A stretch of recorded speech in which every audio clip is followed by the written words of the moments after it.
김건희 씨에게 법원이 징역 1년 8개월을 선고했습니다. 재판부는 도이치모터스 주가 조작과 명태균 씨 여론조사 의혹은 무죄로 판단했습니다. 선고 소식 취재기자 연결해서 자세히 짚어보겠습니다. 이준엽, 임예진 기자 나와주시죠. 네, 서울중앙지방법원입니다. 전직 영부인으로서는 현정사상 처음으로 수사기관에서 공개 조사를 받고 구속되고 재판을 받은 김건희 씨. 이제 전례 없는 전직 대통령 부부 동시 실형의 당사자가 됐습니다. 오늘 오후 2시 10분부터 40분 동안 선고 공판이 진행됐는데요. 우선 김 씨 선고 결과부터 한번 정리해볼까요?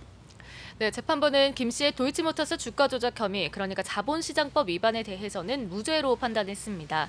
또 명태균 게이트로 불리는 명 씨의 여론조사 비용 대납, 정치자금법 위반 혐의에 대해서도 혐의가 없다고 봤습니다. 다만 마지막 통일교 청탁, 특정범죄 가중법상 알선수재 혐의에 대해서는 일부 유죄로 선고했습니다.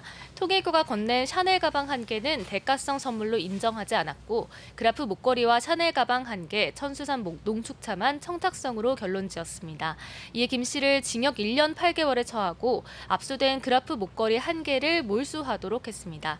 또 이미 교환하는 등 몰수가 어려운 샤넬 가방과 천수산 농축차 가액인 1,281만 5천 원은 추징하도록 판결했습니다. 네, 앞서 특검 구형과 한번 비교해볼까요? 특검은 김 씨의 자본시장법 위반과 특정범죄 가중법상 알선수재 혐의에 대해서는 징역 11년과 벌금 20억 원, 추징금 8억 1,144만여 원 선고를 요청했습니다. 정치자금법 위반에 대해서는 징역 4년과 추징금 1억 3,720만 원입니다. 합치면 징역 15년에 벌금이 20억 원, 추징금이 9억 4,864만여 원이었는데요. 오늘 선고에서 실형이 나오긴 했지만 대다수 혐의가 무죄가 나오면서 특검 구형과는 괴리가 컸습니다. 특검 측이 제기한 혐의들 다시 한번 되짚어 볼까요? 네, 먼저 도이치모터스 주가 조작 혐의입니다. 지난 2010년 10월에서 2012년 12월까지 주가 조작에 가담해 8억 1,114만여 원의 부당이득을 얻었다는 혐의입니다. 특검은 김건희 씨가 돈만 되는 단순 전주가 아니라 3,017차례 이상 매매 주문을 하는 등 적극 가담했다고 주장했고 이 부분이 유죄로 판단되면 형량이 높게 나올 수 있다는 분석도 나왔지만 결국 무죄가 선고됐습니다. 명태균 게이트는 2021년 6월부터 2022년 3월 사이 윤 전 대통령과 함께 명 씨로부터 모두 2억 7천만 원 상당의 여론조사를 무상으로 받았다는 혐의인데 이 또한 혐의가 없다고 판단됐습니다. 마지막으로 통일교 청탁 의혹은 목걸이와 가방 등 8,200만여 원 상당 금품을 통일교 측에서 현안 청탁을 들어주는 대가로 받았다는 혐의인데요. 일부만 유죄로 인정이 됐습니다. 결국 오늘 선고에서는 혐의 대다수가 인정되지 않은 셈인데요. 이 특검과 피고인 양측 반응도 좀 엇갈렸죠. 네, 김 씨 측 최지우 변호사는 선고 뒤에 기자들과 만나서 오로지 법과 양심에 따라서 독립해서 재판한 재판부에 깊은 감사를 전했습니다. 이번 판결은 정치 권력이 수사에 개입하며 어떤 결과를 초래하는지 잘 보여준 거라고 목소리를 높였습니다. 이어 이재명 대통령이 무분별한 항소 자제 필요성을 언급한 점을 거론하며 특검이 무죄가 난 부분에 대해서 항소 포기를 해야 한다고 주장했습니다. 반면 특검은 오늘 선고가 법리적으로는 물론 상식적으로도 납득하기 어려운 논리라며 도저히 수긍하기 어렵다고 입장을 냈습니다. 유죄 부분에 대한 법원의 양형 판단도 사안에 비추어서 매우 미흡해서 이를 바로잡기 위해 항소할 예정이라고 설명했습니다.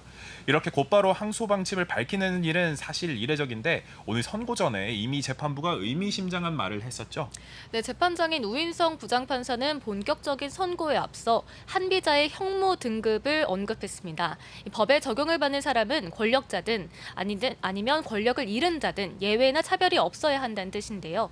불분명할 때는 피고인의 이익으로 해야 한다는 무죄 추정의 원칙이 피고인이 권력자건 권력을 잃은 자건 다르게 적용될 수는 없다고 콕 집어 언급했습니다. 뒤이은 무죄 선고와 연결지어 보면 선고에 고심이 많았음을 내비친 거로 풀이됩니다. 다만 이후 각 공소 사실에 대한 판단을 설명한 뒤 양형을 설명하는 부분에선 단호한 어조로 지적을 했는데요. 영부인에게 대통령과 같은 권한이 부여돼 있지만 나라를 대표하는 상징적인 존재로 걸맞은 처신이 필요하다며 높은 청렴성이 요구된다고 꼬집었습니다. 이어 지위가 높을수록 금권의 이익을 의식적으로 경계해야 하는데도 자신의 지위를 영리 추구 수단으로 이용했다고 말했습니다.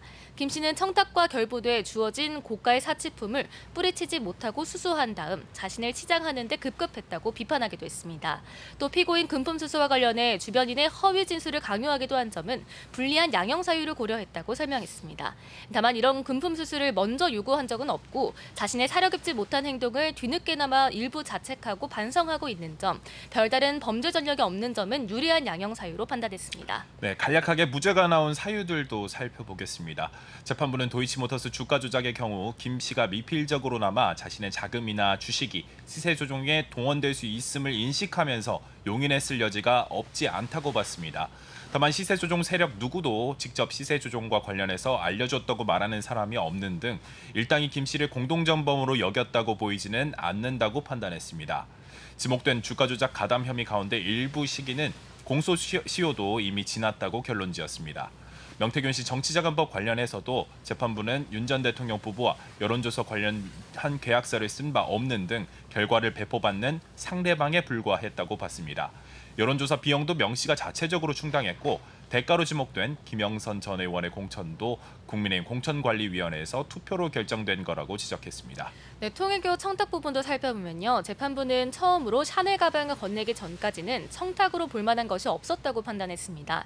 그러나 이후에는 건진법사 전성배 씨가 전달한 메시지 등을 통해 통일교의 요구사항이 유엔 제5사무국 유치라는 청탁이 전달됐다고 봤습니다.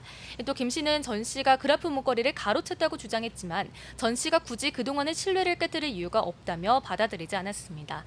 자, 이 기자 이제 선고 동안 법정 안팎 분위기는 어떻는지도 전해주시겠어요? 네, 주변 경비가 삼엄해진 가운데 선고 전부터 법원 앞에는 윤 전 대통령 부부 지지자가 일부 모여서 집회를 냈습니다. 재판에는 김건희 특검에서는 김영근, 박노수 특검보를 포함한 11명이 참석했고요. 김 씨 측에서는 유정화, 최명성, 최지우 변호사 3명이 모두 자리했습니다. 시작 전 박 특검보는 다소 초조한 모습을 보였는데 반대로 변호인들은 웃으면서 대화를 나누는 등 상대적으로 여유를 드러내기도 했습니다. 교도관 2명의 부축을 받아서 등장한 김 씨는 평소 재판 참석 때처럼 검은 정장에 마스크와 안경을 쓴 차림이었습니다. 선고가 진행되면서 재판부가 혐의를 하나씩 무죄 취지로 판단하자 유정화 변호사는 눈물을 흘렸습니다. 처음에는 재판장을 바라보던 김 씨는 점차 고개를 아래로 떨어뜨리고 선고를 들었고 주문을 다 들은 뒤에는 재판부를 향해서 2번 고개를 숙이며 인사한 뒤 법정을 나갔습니다. 자, 김 씨 재판에 이어서 진행된 다른 중요 선고들도 정리해 주시죠. 네, 같은 재판부가 오후 3시 윤영호 전 통일교 세계본부장에 대한 1심 선고를 진행했는데요. 청탁금지법 위반과 정치자금법 위반 혐의에 대해 징역 1년 2개월을 선고했습니다.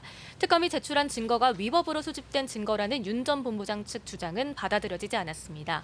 이에 따라 재판부는 윤 전 본부장이 국민의힘 권성동 의원에게 1억 원을 교부하고 건진법사 전성배 씨를 통해 김건희 씨에게 가방과 목걸이, 천수산 농축차를 전달했다고 판단했습니다. 또 6,220만 원 상당 그라프 목걸이의 경우 통일교 교단 자금으로 구매한 점에서 횡령 혐의도 인정됐습니다. 다만 한학다 총재의 원정 도박 관련 수사 정보를 습득해 증거를 없앴다는 혐의에 대해선 특검 수사 대상이라 볼 수 없다며 공소 기각 판단했습니다. 뒤이어 오후 4시 열린 권 의원 1심 판결에서는 권 의원이 징역 2년형을 선고받았습니다. 재판부는 국민 누구보다 청렴이 요구되는 국회의원 신분이 불법 정치자금을 받아 죄질이 불량하다며 정치자금법 입법 취지를 훼손하고 헌법의 책무를 저버렸다고 지적했습니다. 앞서 특검은 윤 전 본부장에게 징역 4년을, 권 의원에게는 징역 4년과 추징금 1억 원을 구형했습니다. 네, 오늘 이렇게 통일교 의혹이 한꺼번에 3건 선고가 났는데요. 향후 영향도 불가피하겠죠. 네, 검경 합동수사본부에서 통일교 관련 수사를 진행하고 있고 국민의힘 집단 당원 가입 등 이미 재판도 하고 있습니다. 이번 선고가 통일교 차원의 조직적인 정교 유착 시도가 있었는지에 대한 첫 판단이기 때문에 영향은 불가피할 것으로 보입니다. 특히 윤 전 본부장의 진술과 수첩의 신빙성이 받아들여진 만큼 이를 출발점으로 삼은 전재수 전 해양수산부 장관 등을 향한 정치권 로비 의혹 수사도 탄력을 받을 거로 전망됩니다. 또 통일교 교단 차원의 개입이 있었는지도 관심이었는데 재판부가 한학자 총재의 승인이 있었다고 인정한 만큼 관련 부분에 대해서도 향후 수사와 재판에 영향이 있을 것으로 예상됩니다. 임 기자, 김 씨는 오늘 이후에도 재판을 계속 받아야 하잖아요. 마지막으로 정리해 주시죠. 네, 김건희 특검이 기소한 혐의가 11가지, 사건 수를 기준으로 하면 9건입니다. 이 가운데 오늘 3가지 혐의에 대한 결과가 나왔고요. 통일교의 국민의힘 당원 집단 가입 의혹 재판과 각종 금품 수수 의혹 재판이 재판 이렇게 두 가지 재판이 더 진행되고 있습니다. 당원 가입 재판은 다음 달 3일 공판 준비 기일을 열고 본격적인 재판이 진행될 예정이고요. 이봉관 서희건설 회장의 나토 3종 귀금속과 이배용 전 국가교육위원장의 금거북이 등 금품수와 관련된 재판은 아직 기일이 잡히진 않았습니다. 5명이 건넨 2억 9,432만 원어치 금품을 다루는 재판이라 치열한 법정 공방이 예상되는 상황입니다. 네, 향후 다른 재판 내용도 어김없이 YTN에서 전해드리도록 하겠습니다. 저희가 준비한 소식은 여기까지입니다. 지금까지 서울중앙지법에서 전해드렸습니다.